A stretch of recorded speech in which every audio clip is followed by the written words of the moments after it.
The air was thick with unspoken tension as Albert Johnson walked into the diner, his head held high despite the wary stares that followed him.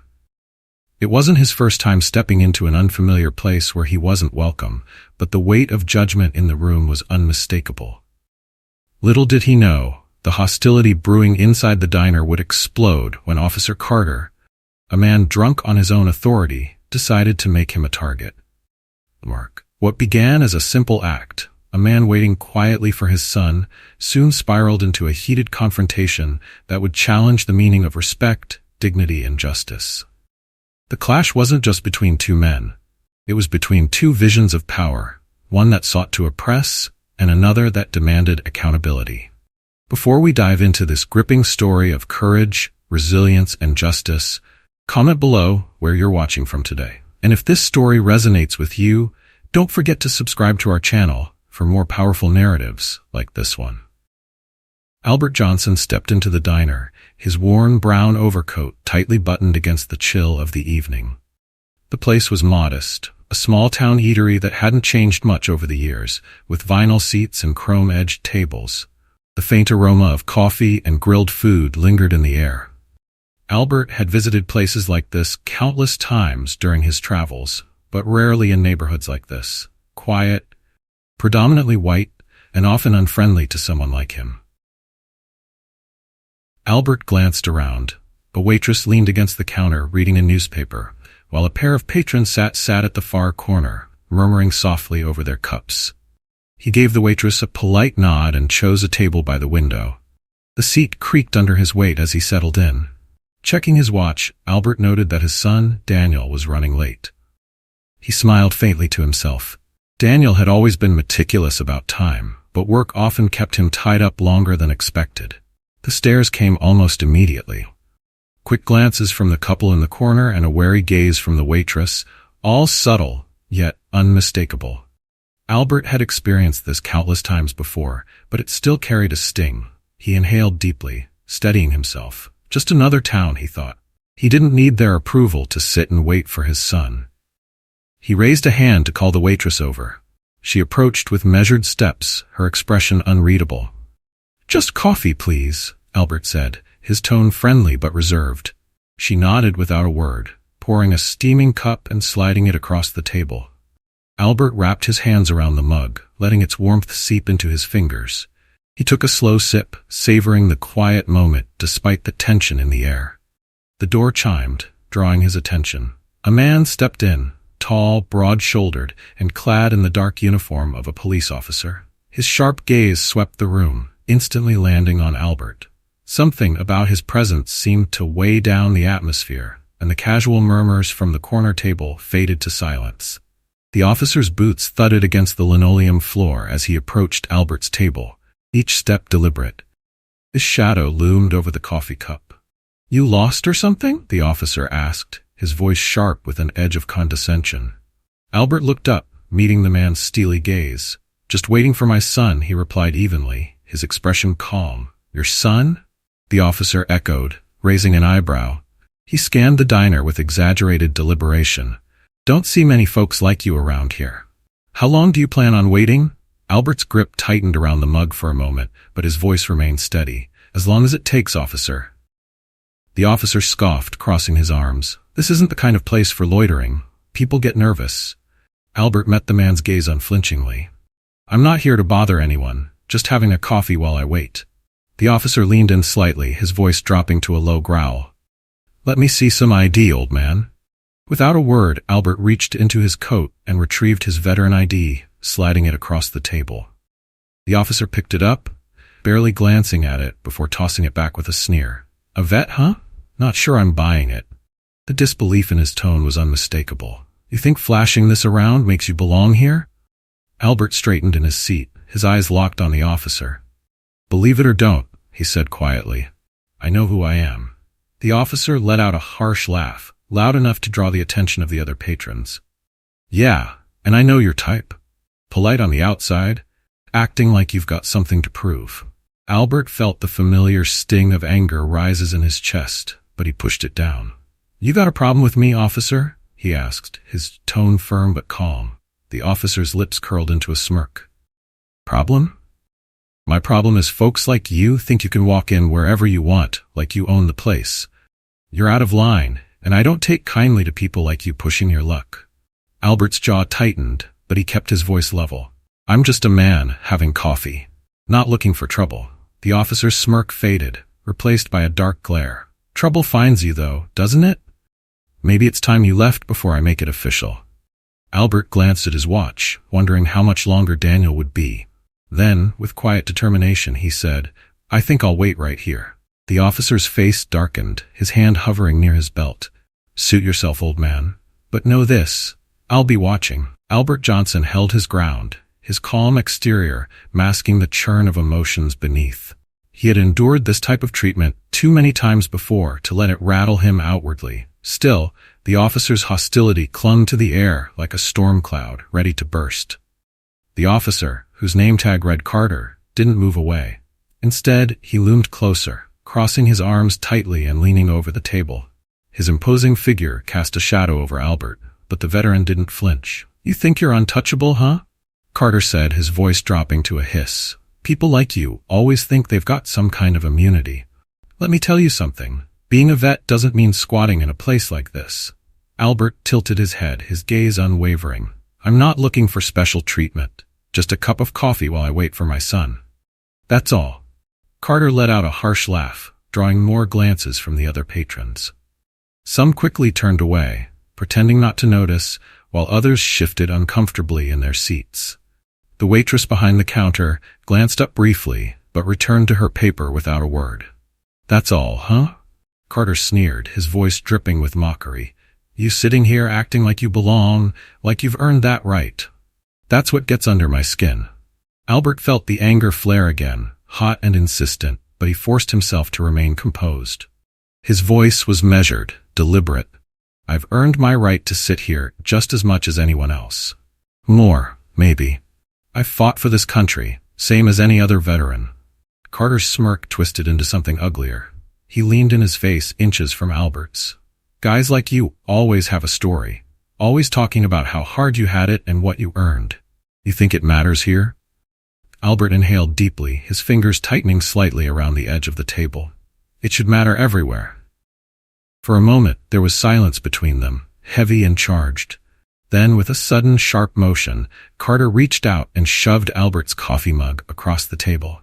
It teetered precariously before tipping over, spilling its contents across the table and onto Albert's coat. The dark liquid seeped into the fabric, spreading quickly.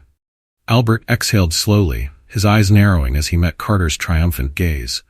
You're making this place look bad, Carter said, his voice loud enough to carry across the diner.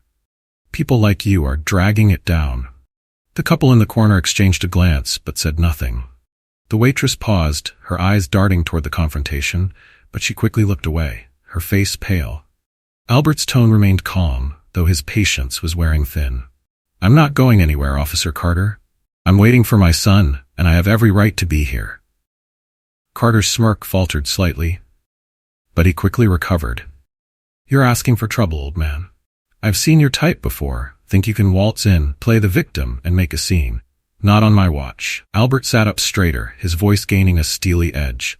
The only one making a scene here is you, and you're the one disrespecting that badge by doing it. The words seemed to strike a nerve. Carter's face reddened and his fists clenched at his sides. He glanced around the room, noting the onlookers before leaning in even closer. Disrespect? You want to talk about disrespect? He hissed. You don't know a damn thing about respect, old man. Do you think sitting here makes you brave? Makes you strong? Albert's voice was firm, unshaken. Respect isn't about strength or intimidation. It's about knowing what's right and standing by it. For a split second, Carter seemed taken aback, but the fury quickly returned. Without warning, he spat, the glob landing squarely on Albert's coat. The sound was sharp, almost deafening, in the now silent diner. Gasps rippled through the room. Even the waitress stepped back, her face a mask of shock. Albert's jaw clenched, his fists tightening at his sides, but he didn't rise. He didn't flinch. His eyes bore into Carter's, unyielding. That's all you've got, Albert said, his voice low and controlled, though the anger simmered beneath. You think that makes you strong? Spitting on someone? You've got the badge, The uniform, the authority. And this is what you do with it? Carter sneered, but there was a flicker of uncertainty in his expression. What I do with it is keep the peace. And right now, you're disturbing it. Albert shook his head, his voice steady and resolute. You're not keeping the peace, officer. You're abusing your power. And if you think this is strength, you don't know what it means to truly serve.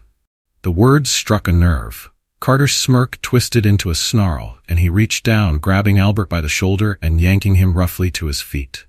The chair screeched against the floor, the sound jarring in the tense silence. That's it, Carter said, his voice rising. You want to talk about respect? Let's see how much you get in a cell. Maybe then you'll learn your place. The onlookers froze, too stunned or too afraid to intervene, as Carter snapped handcuffs onto Albert's wrists. The veteran winced as the metal bit into his skin, but he didn't resist. You think this makes you tough, don't you? Albert said quietly, his voice cutting through the officer's tirade. Throwing me around, locking me up. That's all you know how to do. Use your power to control, not protect. Carter's grip tightened as he pushed Albert toward the door. Shut up, he growled. You're already in deep enough. Albert let out a dry, bitter laugh. Deep enough? I've been in places you couldn't survive for a minute. You've got no idea what real strength is. Carter didn't respond, his face a mask of barely controlled rage as he shoved Albert into the back seat of the squad car. The few patrons in the diner exchanged uneasy glances, but no one spoke. The sound of the car door slamming shut echoed in the silence. As the car pulled out of the parking lot, Albert sat straight in the back seat, his eyes fixed on Carter through the rearview mirror. You're afraid, Albert said, his voice calm but piercing. Afraid that without that badge, you're nothing. And deep down, you know it. Carter's knuckles whitened on the steering wheel, his jaw clenching as Albert's words hung in the air. Albert sat silently in the back seat of the squad car, his wrists aching from the tightness of the handcuffs. The cold metal dug into his skin, but he didn't flinch. His gaze stayed fixed on Officer Carter through the rearview mirror. Carter's grip on the steering wheel was rigid, his knuckles stark white against the dark leather. You've got a lot to say for someone in cuffs, Carter muttered, breaking the tense silence. Albert's voice was calm but sharp, each word delivered with precision. Cuffs don't make a man weak. What makes a man weak is hiding behind a badge to mask his fear. Carter's jaw tightened, but he didn't respond. The car turned onto a dimly lit road leading to the station. The ride was silent, except for the hum of the engine, but the tension was palpable. When they arrived, Carter yanked the door open and roughly pulled Albert out. The veteran stumbled slightly but quickly regained his footing, his calm demeanor unbroken. Carter led him inside the station, his grip firm and unyielding. The bright fluorescent lights of the holding area flickered overhead, casting harsh shadows against the walls. Carter shoved Albert into a cold, empty cell, the metal door slamming shut with a deafening clang. Standing just outside the bars, Carter crossed his arms, his expression a mixture of smugness and disdain. Bet you're feeling real high and mighty now, huh? He sneered.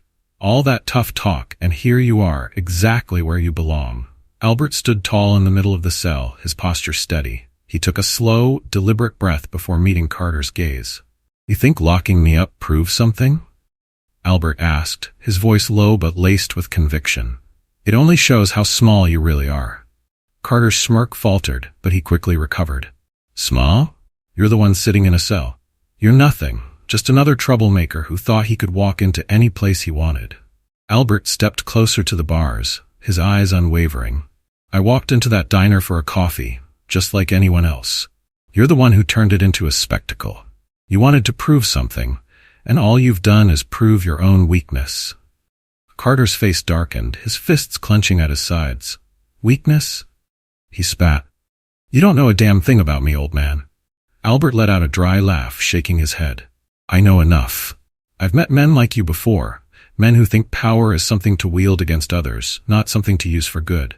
They're all the same. Cowards. The word struck a nerve. Carter's expression twisted with anger, and for a moment he seemed on the verge of saying something, but he stopped himself. Instead, he turned on his heel and stormed out of the holding area, leaving Albert alone.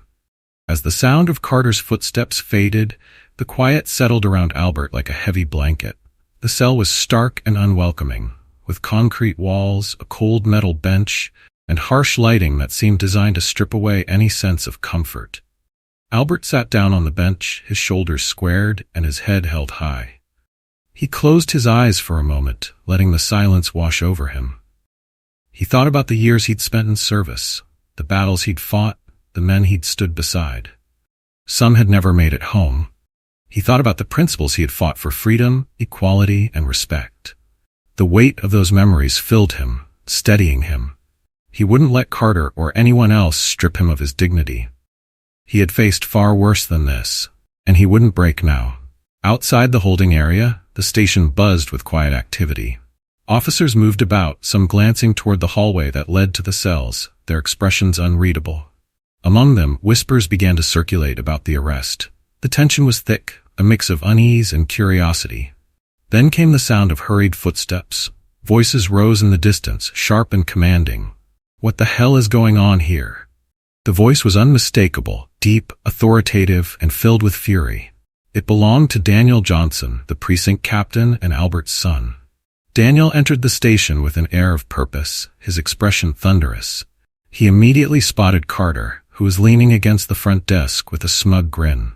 The grin faded as Daniel approached, his towering presence making Carter visibly uneasy. "Captain Johnson," Carter stammered, straightening his posture and attempting a professional tone. Daniel's eyes bore into Carter, cold and unrelenting. "Did you think I wouldn't find out?" he asked, his voice low but deadly. "Did you think no one would tell me that you arrested my father?" Carter's face turned pale. "Your father?" he echoed, his voice shaky. "Yes, my father," Daniel snapped, his voice rising. "And instead of treating him with the respect he deserves, you dragged him out of a diner like a criminal. You spat on him. You humiliated him. All because you thought you could get away with it."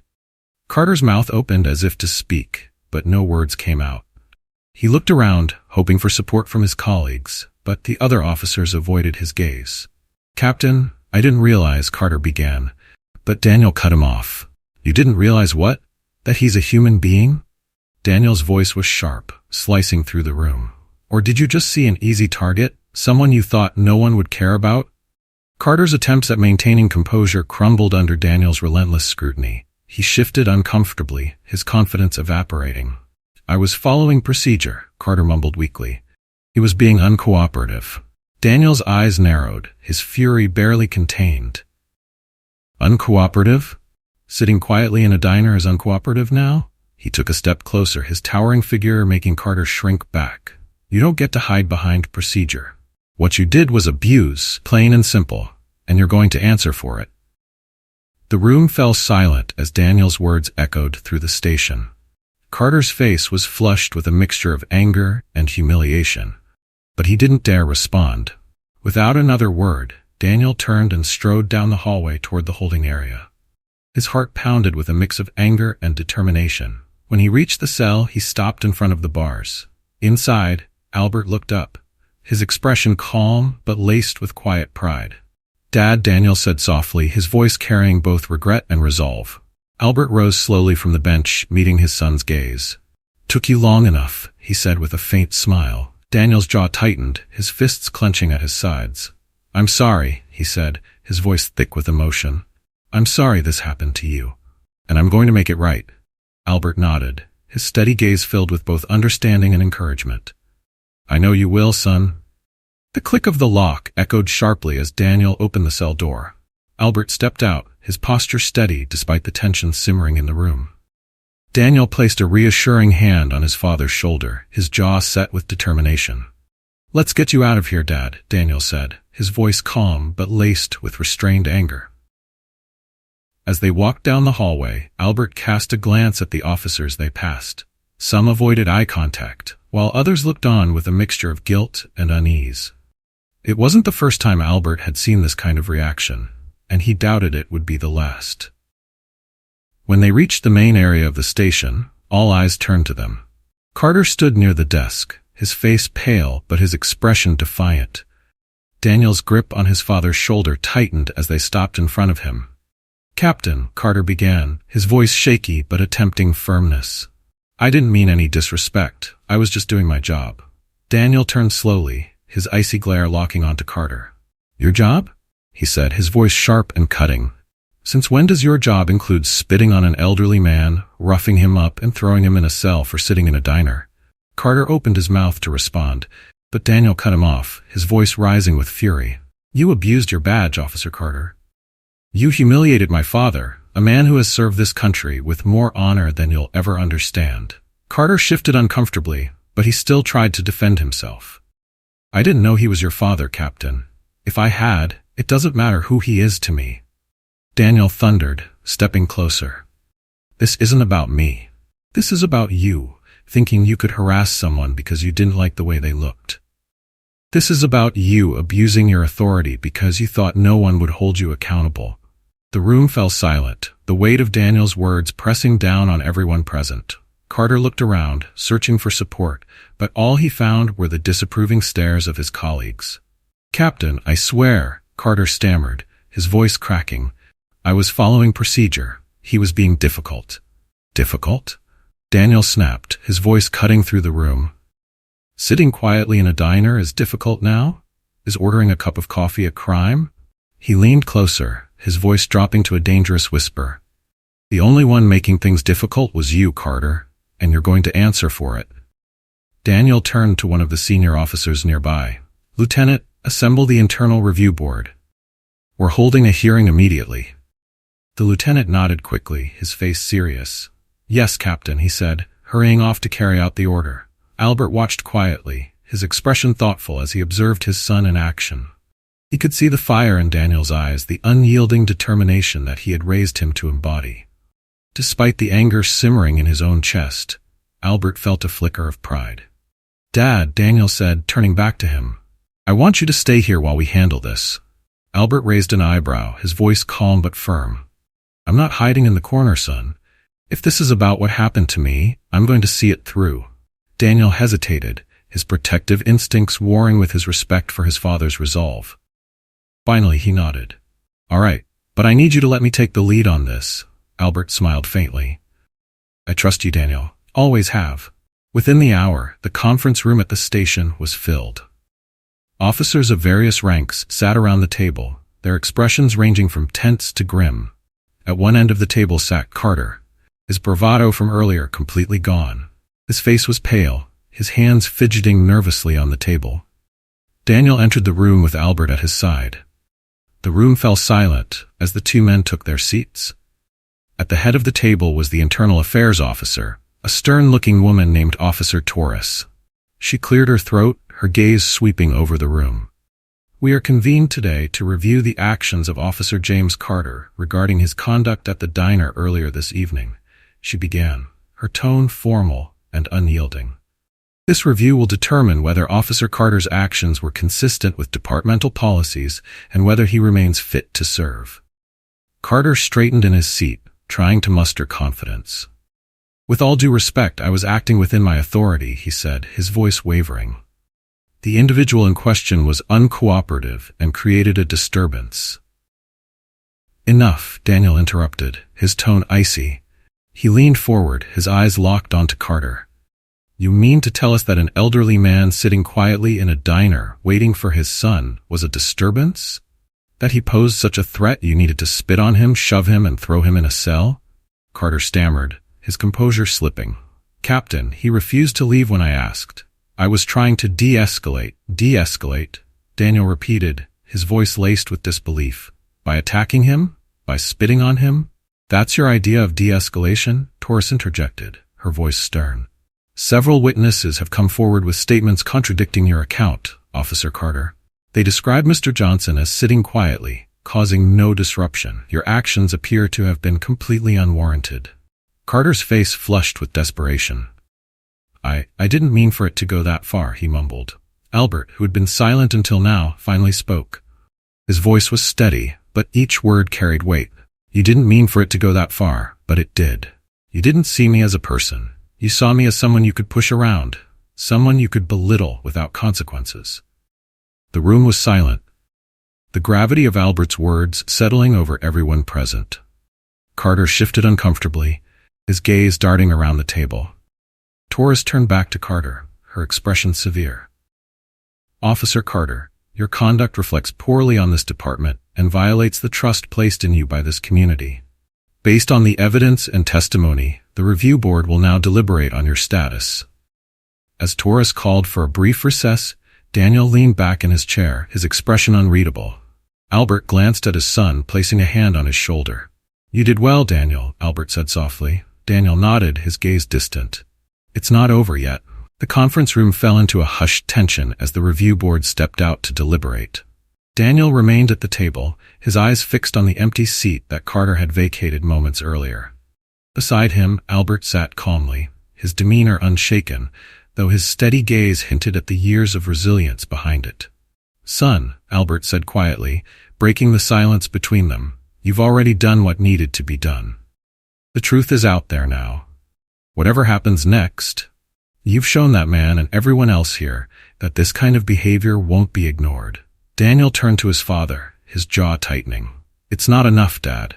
What Carter did tonight, it's not just about you. It's about everyone he's ever treated like this. Everyone he thought wouldn't stand up to him. His voice carried a mix of frustration and resolve. People like him don't just stop unless they're held accountable. Albert studied his son, a faint trace of pride in his expression. Then, hold him accountable. Show them what it means to lead with integrity.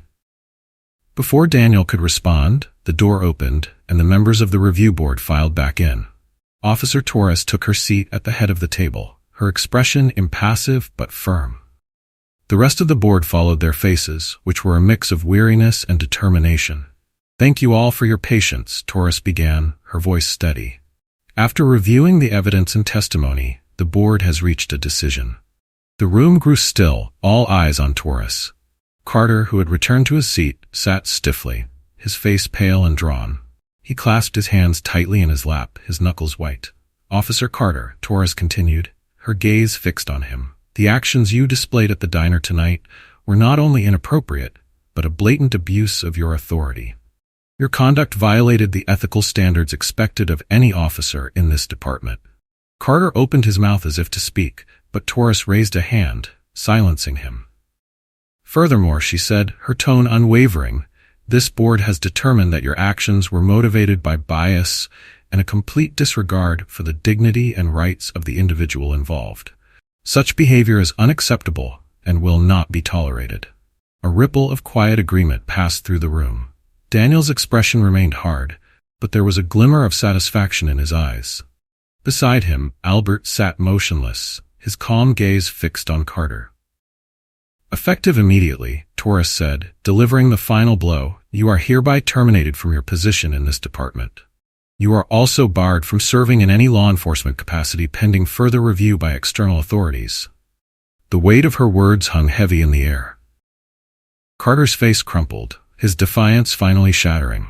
He looked around the room, searching for sympathy, but found none.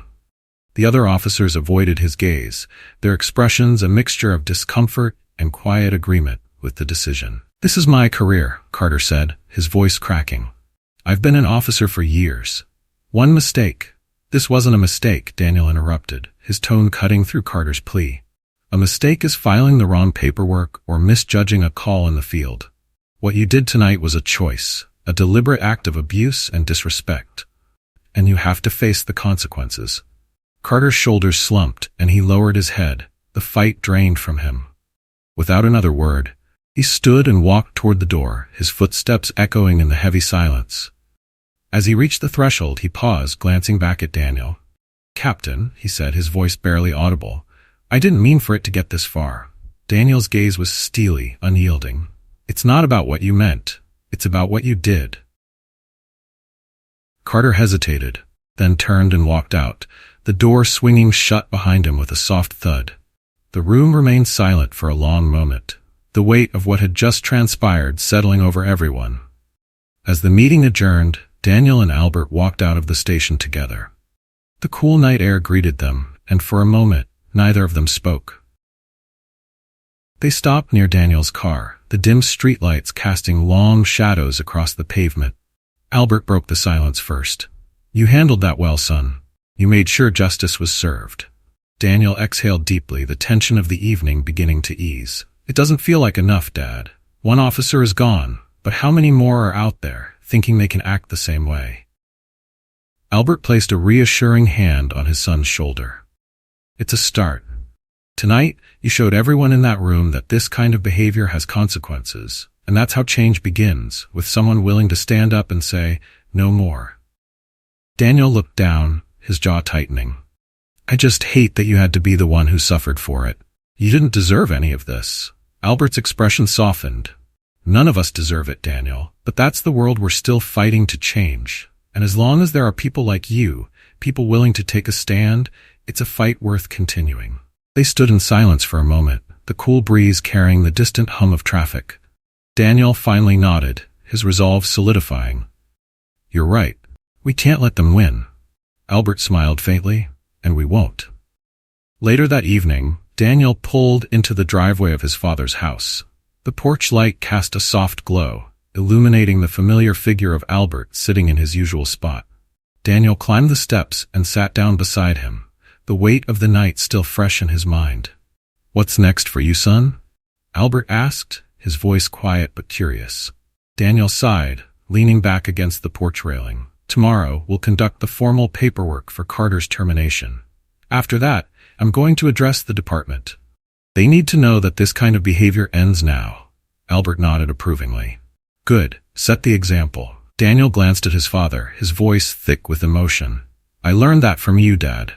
Everything I know about integrity and standing up for what's right, I learned from watching you. Albert's eyes softened, and he reached over, placing a firm hand on Daniel's shoulder. You've made me proud, son. Today, you showed the kind of strength this world needs. The two men sat together in quiet solidarity, their bond stronger than ever. Above them, the stars shone brightly, a reminder that even in the darkest of nights, light would always find its way through. The morning after the confrontation, Daniel stood in the precinct's briefing room. The space was filled with officers, both junior and senior, their faces a mix of apprehension and quiet resolve. The incident with Carter had sent shockwaves through the department, and everyone knew this meeting wasn't just another routine update. Daniel stood at the front of the room, his tall frame exuding authority. He scanned the faces before him, the weight of leadership pressing heavily on his shoulders. This was more than just a discussion about one officer's misconduct. It was a pivotal moment to address the deeper issues that had plagued the system for too long. Last night, Daniel began, his voice steady and firm. We were reminded of something none of us can afford to forget.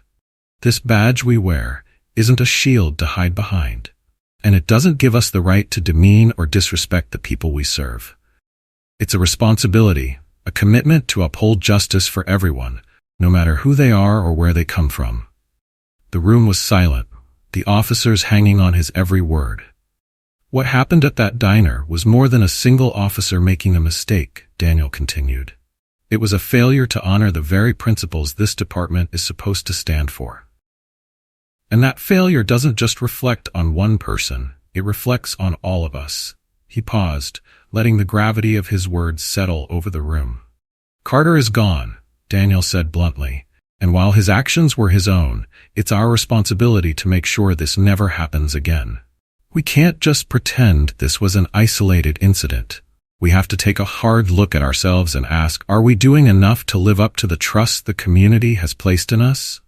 One of the senior officers, Lieutenant Harris, spoke up, his voice cautious but firm. Captain, I think most of us agree with what you're saying. But there's always going to be people like Carter, people who don't respect the badge. How do we stop that? Daniel nodded, acknowledging the validity of the question. We stop it by holding ourselves accountable, by making it clear that anyone who abuses their authority has no place here. But it's more than that. It's about the culture we create, the standards we set for each other. He leaned forward, his voice gaining intensity. When we see something wrong, we don't look the other way.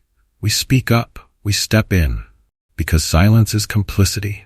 If we ignore these behaviors, we're no better than the ones committing them. Harris nodded slowly, his expression thoughtful. Around the room, other officers murmured their agreement, the energy shifting as Daniel's words resonated. Meanwhile, at Albert's house, The morning sun filtered through the curtains as he sat at the kitchen table with a cup of coffee.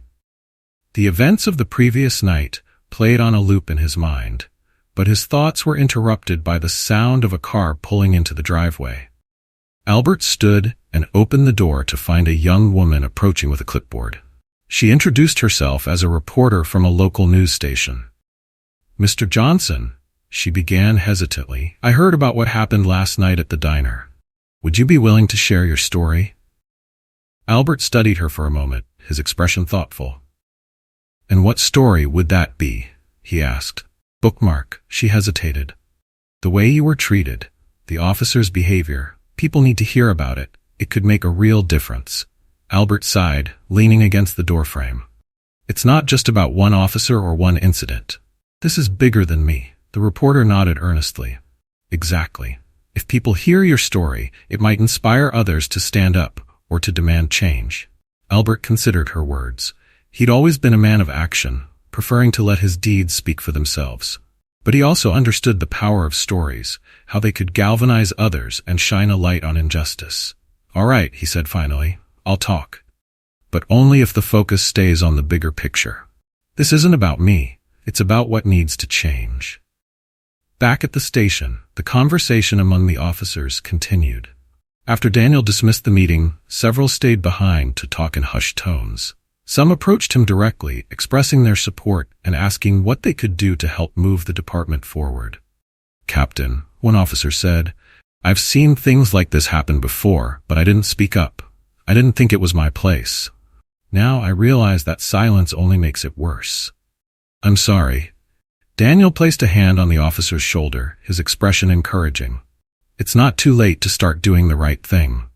What matters is that we learn from this and do better." Later, Daniel returned to his office, where he found a stack of paperwork related to Carter's dismissal. He worked late into the evening, ensuring every detail was handled properly. He knew this case would be scrutinized, and he wanted to ensure it was airtight. The following day, the local news aired a segment about Albert's experience. Clips of his calm yet powerful words during the interview played alongside commentary about systemic issues in law enforcement. Albert's voice came through clearly. "This isn't about revenge or pointing fingers. It's about accountability. It's about making sure people are treated with dignity and respect, no matter who they are." The segment quickly gained traction, sparking conversations across the community. People began calling the station and posting on social media, sharing their own stories and demanding reforms. At the precinct, Daniel watched the broadcast in his office. He felt a swell of pride hearing his father's words, but he also recognized the challenge ahead. Change wouldn't come easily, but this was a start, a chance to rebuild trust and foster a culture of integrity. Albert's story had become a catalyst, igniting a fire that couldn't be extinguished. And for Daniel, it was a reminder of why he'd taken the badge in the first place. Not to wield power, but to serve with honor. The day after Albert's interview aired, the city was abuzz.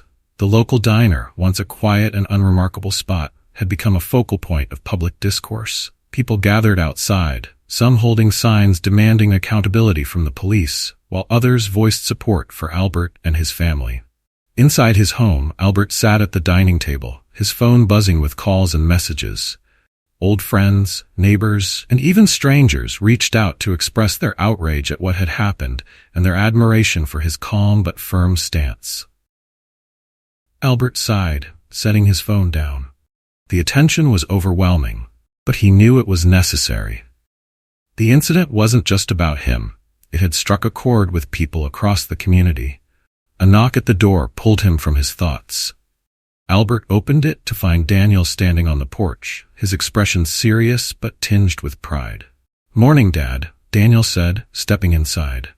"Morning, son," Albert replied, gesturing for him to take a seat. "How are things at the station?" Daniel rubbed the back of his neck, his frustration evident. "Busy. The fallout from Carter's dismissal has everyone on edge. There's a lot of tension, but there's also a sense of possibility. People are talking about real change for the first time in a while." Albert nodded thoughtfully. "That's a good thing. Change starts with conversations, even the hard ones." Daniel leaned forward, his gaze steady. "Your interview, people are listening, Dad. It sparked something bigger than either of us. But with that attention comes pressure. I need to make sure the department doesn't just talk about change but actually does something about it. Albert smiled faintly. You've got the right mindset, Daniel. Don't let the pressure distract you from the purpose. Stay focused on what's right. At the precinct, the ripple effects of the diner incident were undeniable. Officers who once dismissed discussions of bias and abuse of power were now forced to confront these issues head-on. Internal Affairs had begun reviewing past complaints against other officers, and the department announced plans for mandatory training on de-escalation and implicit bias. Not everyone welcomed the changes. Some officers grumbled in the break room, voicing their resentment at what they saw as overreach. "This whole thing is blown out of proportion," one officer muttered. "Carter made a mistake, sure, but now it feels like we're all under a microscope." Lieutenant Harris, overhearing the conversation, spoke up. "That's the point," he said firmly. "If we don't hold ourselves to a higher standard, who will? Carter wasn't just a bad apple. His behavior was a symptom of something bigger. And we need to root it out." His words hung in the air, met with reluctant silence. Slowly but surely, the culture was beginning to shift. Meanwhile, Albert found himself becoming a reluctant symbol of resilience and justice. Community leaders invited him to speak at events, and advocacy groups reached out to offer their support. While he appreciated the gestures, Albert made it clear that he wasn't interested in being a spokesperson. He wanted the focus to remain on the systemic changes needed. One evening, as Albert returned from a meeting with local activists, he found a small group of young men waiting for him outside his house. They looked nervous, but determined. "Mr. Johnson," one of them said, stepping forward, "we saw your interview. What happened to you, man? It's like you were speaking for all of us. We've all dealt with stuff like that, but seeing you stand up to it, it gave us hope." Albert's expression softened. "I appreciate that," he said. "But remember, this isn't just my fight. It's ours. If we want things to change, we have to keep pushing together." The young men nodded, and their resolve strengthened. Albert watched them leave, a sense of quiet satisfaction settling over him. He had spent his life standing firm in the face of adversity, and now he saw that his example was inspiring others to do the same. Back at the precinct, Daniel worked late into the night, drafting new policies aimed at increasing transparency and accountability within the department. He knew the road ahead would be difficult. Changing a system so entrenched in tradition and resistance wouldn't happen overnight. As he stared at his computer screen, his thoughts drifted back to his father. Albert's calm defiance in the face of injustice had always been a guiding light for Daniel, shaping his understanding of what it meant to stand for something greater than oneself. Daniel's phone buzzed, breaking his reverie. It was a message from one of the officers who had attended his earlier meeting. "Captain, I wanted to thank you for what you said today. It made me think about why I joined this job in the first place. I'm with you. We need to do better." Daniel read the message twice, a small but genuine smile forming on his lips. Change, he realized, didn't come all at once. It came in moments like these, one person at a time. The community's response continued to grow. A rally was organized in front of City Hall, drawing people from all walks of life. Albert, despite his initial reluctance, agreed to attend. Standing on the steps of the building, he addressed the crowd with the same quiet strength that had carried him through the diner incident. "This isn't about tearing anyone down," Albert said, his voice steady and clear. "It's about building something better. It's about making sure no one has to feel like they don't belong in their own community. We all deserve respect, no matter who we are or where we come from." The crowd erupted in applause, their energy electrifying.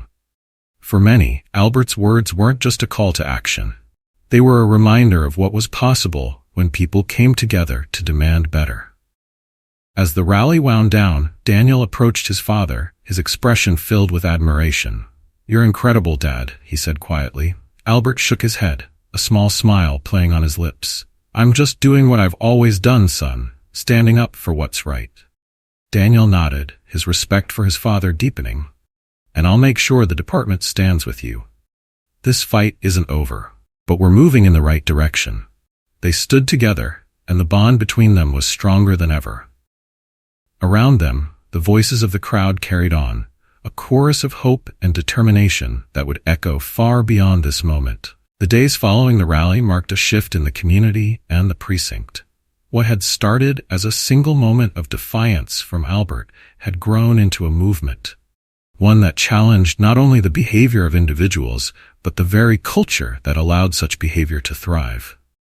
At the precinct, Daniel led his officers through a series of meetings and workshops designed not just to enforce policy changes, but to foster a new understanding of what it meant to wear the badge. Conversations that had once been avoided now unfolded with surprising honesty. Officers began sharing their own experiences, both as witnesses to injustice and as contributors to a flawed system. One junior officer, visibly nervous, spoke up during a meeting. "Captain, I grew up in a neighborhood where people didn't trust the police. When I joined the force, I wanted to change that, but somewhere along the way, I stopped trying. I just went along with how things were." Daniel nodded, his expression encouraging, acknowledging that is the first step. Change doesn't come from perfection, it comes from reflection and action. If you're willing to do the work, you can help make this department better. The officer nodded, visibly relieved. Around the room, others seemed to take note, inspired by the shift in atmosphere. At home, Albert watched the news coverage with a quiet sense of satisfaction. Stories of reform efforts in the police department, community rallies, and personal testimonies filled the screen. Though he had never sought the spotlight, Albert couldn't deny the power of what had been set in motion. One evening, as he sat on the porch, a familiar car pulled into the driveway. Daniel stepped out, carrying a thick folder under one arm. "Long day?" Albert asked as Daniel climbed the steps. "You could say that," Daniel replied with a weary smile, taking a seat beside his father. Albert glanced at the folder. "What's all that?" "Policy drafts, community feedback, training proposals," Daniel said, exhaling deeply. "It's a start, but there's still a lot to do." Albert studied his son for a moment before speaking. "You've already done more than most would have, Daniel. Change doesn't happen all at once, it happens in pieces over time. What matters is that you keep pushing forward." Daniel nodded, his father's words settling over him like a balm. "I'm not stopping, Dad. Not until we've built something that lasts." Albert's smile was small but genuine. "Then you've already won half the battle." In the weeks that followed, the precinct implemented the new policies Daniel had worked tirelessly to craft. Officers underwent mandatory de-escalation training, and a new oversight committee, composed of both officers and community members, was established to review complaints and ensure accountability. The changes weren't met without resistance. Some officers grumbled about the additional scrutiny, while others questioned the need for such sweeping reforms. But Daniel remained steadfast, addressing concerns with clarity and conviction. "We're not here to make anyone's job harder," he explained during a department meeting. "We're here to make sure everyone, both officers and citizens, is treated with respect and fairness. If that feels like a challenge, then maybe it's time to reevaluate why we're here in the first place." His words resonated with many, and over time the resistance began to fade. One afternoon, Albert received a letter in the mail. The envelope was plain, the handwriting unfamiliar. Inside was a handwritten note from a young man named Isaiah, one of the onlookers from the diner on the night of the incident. "Mr. Johnson," the note began, "I was there that night, and I wanted to say I'm sorry. Sorry for not speaking up when I should have. Seeing you stand your ground and watch everything that's happened since it's made me realize how important it is to use my voice. Thank you for showing me what courage looks like." Albert read the note twice, a deep sense of pride filling his chest. He folded the letter carefully and placed it on the table, his resolve to continue standing firm even stronger. Months later, the precinct held a community event, inviting residents to meet with officers, share their concerns, and discuss ways to build trust. Albert attended, walking through the precinct's doors with a sense of quiet satisfaction. Inside, he saw Daniel speaking with a group of young people, his gestures animated as he answered their questions. Around the room, officers mingled with residents, engaging in conversations that, just a few months ago, would have seemed impossible. One of the officers approached Albert, his expression nervous but sincere. "Mr. Johnson," he began, "I just wanted to say thank you for what you did. It made a difference, not just in the department, but in how I see myself as an officer. I'll never forget it." Albert nodded, his voice calm but firm. "Then make sure you carry that forward.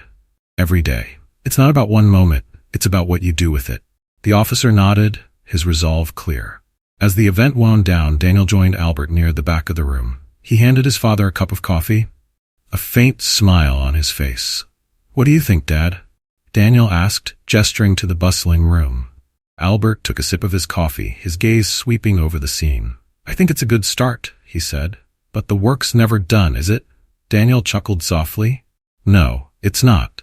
But at least we're moving in the right direction." Albert turned to his son, his expression filled with pride. "You've done well, Daniel. You've shown them what leadership looks like, what justice looks like." Daniel looked down, his voice thick with emotion. "I learned that from you, Dad." They stood together in silence, the hum of conversation around them a testament to the progress they had made. That night, as Albert sat on his porch once more, he looked up at the stars, his heart filled with a quiet sense of fulfillment. The fight for justice was far from over, but he knew he wasn't alone in it. His son, his community, and even the young men like Isaiah who had found their voice, all were part of something greater. And for Albert, that was enough. This story isn't just about a single moment of injustice or a single act of courage. It's a mirror reflecting the struggles that many face and the strength it takes to rise above them. Albert's quiet dignity and Daniel's unwavering commitment to justice demonstrate the power of standing firm in the face of adversity and the importance of holding others accountable. Through their journey, we are reminded of the critical role respect and empathy play in building bridges between people and systems. Albert showed that even when treated unfairly, we can respond with resilience and grace, using every moment as a chance to educate and inspire. Daniel, on the other hand, exemplified what it means to lead with integrity, confronting the flaws in a system he was part of and working tirelessly to make it better. Bookmark. The diner incident was a small snapshot of a larger systemic issue. However, it was also proof that change begins when individuals refuse to stay silent. It starts with one voice, one act of courage, and spreads outward, influencing others to reflect, act, and grow. The story leaves us with a simple but profound lesson. Standing up for what is right may be difficult, but it is necessary. True justice requires perseverance, honesty, and a willingness to look inward, even when it's uncomfortable. If this story moves you, we would love to hear your thoughts. Did it inspire you to think about the world differently? If you thought the story was good, comment with a 1. If you thought it was amazing, comment with a 2. But don't stop there. Share your own stories with us. Have you ever witnessed or experienced an act of injustice, and what did it teach you? Let's keep this conversation going and learn from one another. Don't forget to subscribe to our channel so you never miss more meaningful stories like this one. Your voice matters, and your perspective could inspire someone else. Share your thoughts in the comments below, and let's continue to stand together for justice and change.